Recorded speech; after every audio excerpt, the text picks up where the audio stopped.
कल हम लोग बात कर रहे थे टीएसएमएस के स्टील बीम चैप्टर में बिल्ट अप बीम सेक्शन के बारे में। उसमें हमने कुछ चीज़ें निकाल लिया था, जैसे कि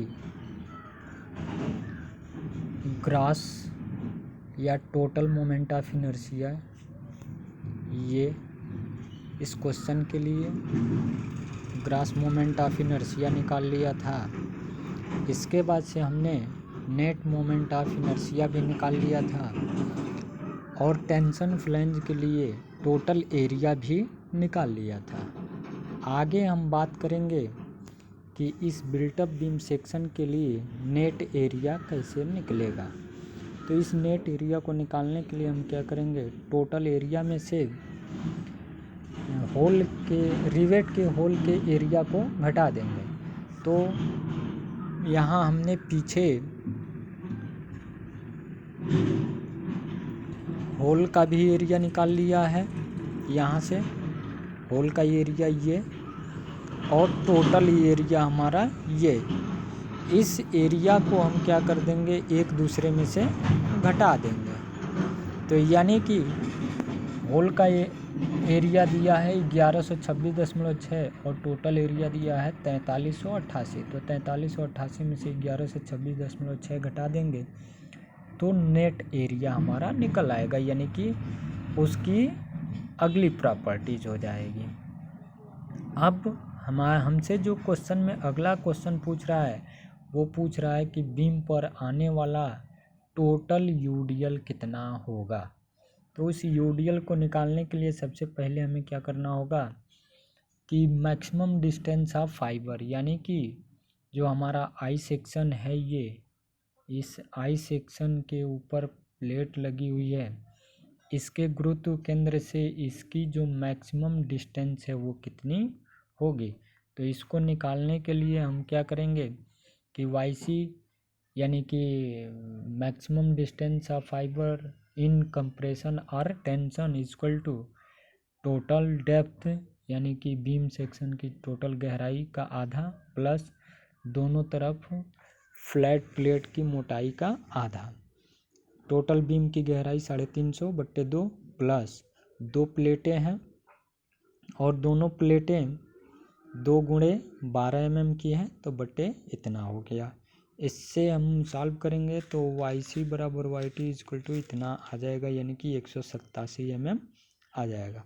अब हमें पता है कि मैक्सिमम टेंसाइल स्ट्रेस 165 के लिए हमारे पास जो फार्मूला होता है वो बेंडिंग में sigma B C equal to area tensile area total area of tension flange upon net area of tension flange, इस फार्मूले में हम रखेंगे। यानी कि अब यहाँ से हमें इसी सिग्मा बी सी का मान निकालना है और 165 दिया हुआ है, तो यहाँ से 165 equal to 100 sigma B C equal to हो जाएगा 165 गुणे net area of tension flange upon total area of tension flange.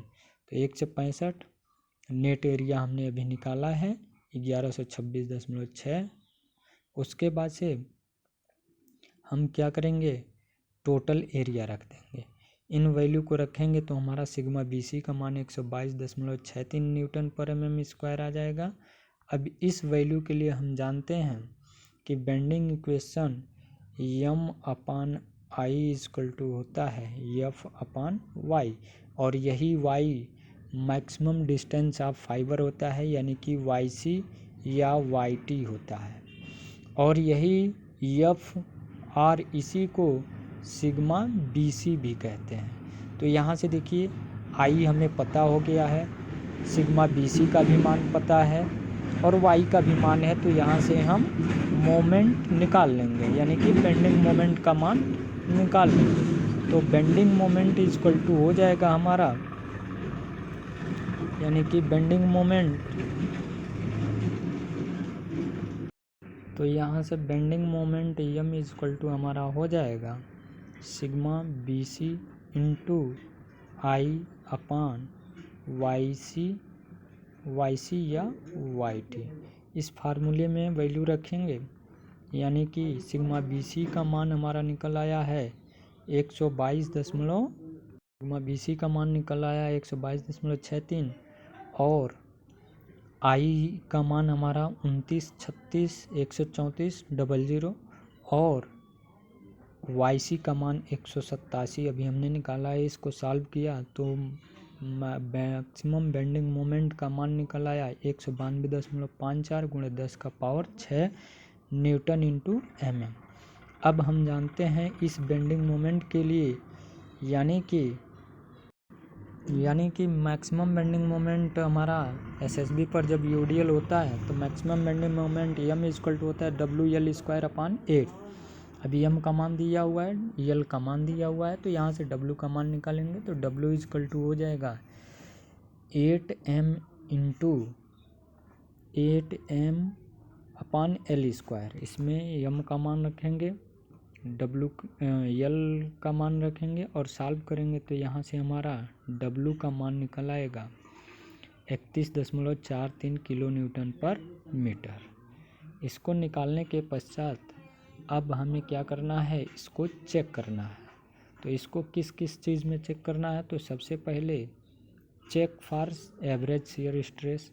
तो average shear stress tau AB का मान हम जानते हैं, टाउ AB इक्वल टू क्या होता है B/D इंटू TW से।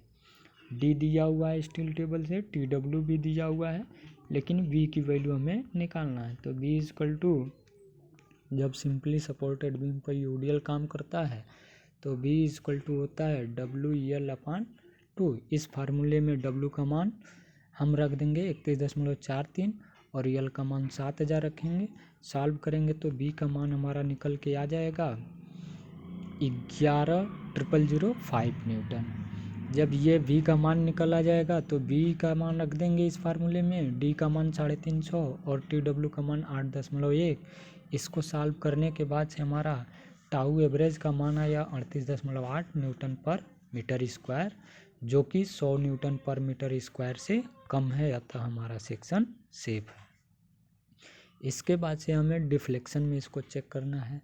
तो डिफ्लेक्शन में चेक करने के लिए जो परमिसिबल यानी कि IS कोड जो परमिसिबल डिफ्लेक्शन बताता है वो बताता है यानी कि डेल का मान L/325 जो कि क्वेश्चन में दिया हुआ है। इसमें L का मान 7000 रखेंगे और इसको सॉल्व करेंगे तो जो परमिसिबल डिफ्लेक्शन आएगा वो 21.53 mm आएगा। फिर हम मैक्सिमम इसमें डिफ्लेक्शन निकालेंगे।